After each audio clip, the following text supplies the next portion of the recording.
কিয়ামতের সেই দিন, যেদিন এই পৃথিবী আর থাকবে না। থাকবে না কোনো রাজপ্রাসাদ, থাকবে না কোনো অহংকার, থাকবে না কোনো ক্ষমতা।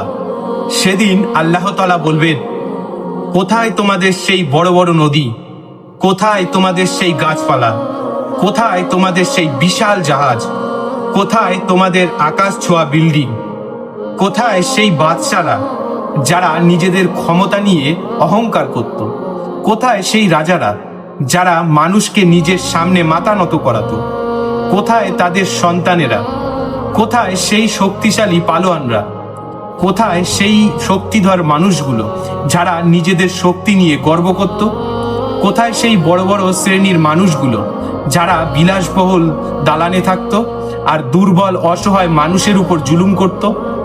আজ কোথায় তাদের ক্ষমতা, আজ কোথায় তাদের অহংকার, আজ কোথায় তাদের সেই দুনিয়া?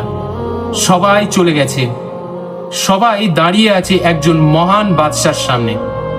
আজ কোনো ধনী নেই, কোনো গরিব নেই, কোনো রাজা নেই, কোনো প্রজা নেই, আজ সবাই শুধু বান্দা।